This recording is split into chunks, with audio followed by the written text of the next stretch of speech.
ฉันเพิ่งรู้ยังมีที่หนึ่งซึ่งตัวฉันไม่เคยได้ไปและเป็นโลกที่ฉันไม่เข้าใจมันเป็นโลกของคนรักกันไม่รู้เลยว่าตรงนั้นมันหน้าตายังไงถ้าไม่รักใครเลยสักคนหนึ่งเมื่อไรฉันจึงจะได้ไปและไม่รู้มันไกลหรือมันใกล้อยู่ที่ไหนลองไปสักทีอยากรู้ในคำตอบนี้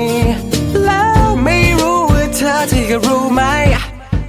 ฉันไม่รู้ว่ารักแล้วต้องไปที่ไหนกันรักครั้งแรกอย่างฉันยิ่งมองทางไปไม่เห็นเธอเที่ยวล่องลอยแอบเหงาใจอยู่ใกล้เธอ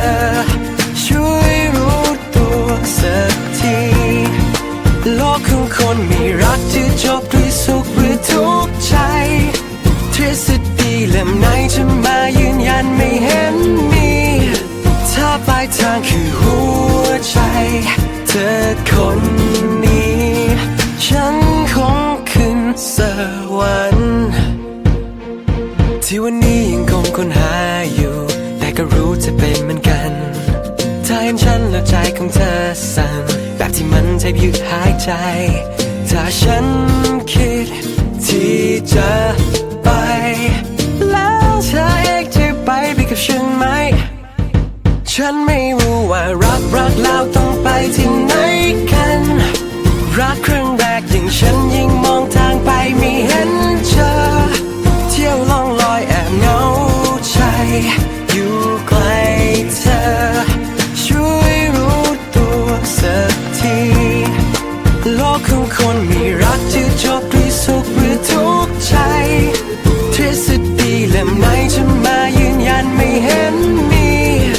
ถ้าปลายทางคือหัวใจเธอคนนี้ฉันคงขึ้นสวรรค์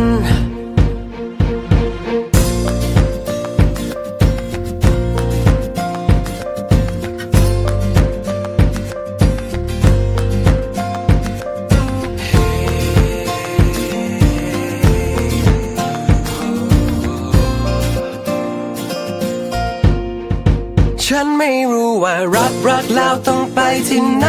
กันรักครั้ง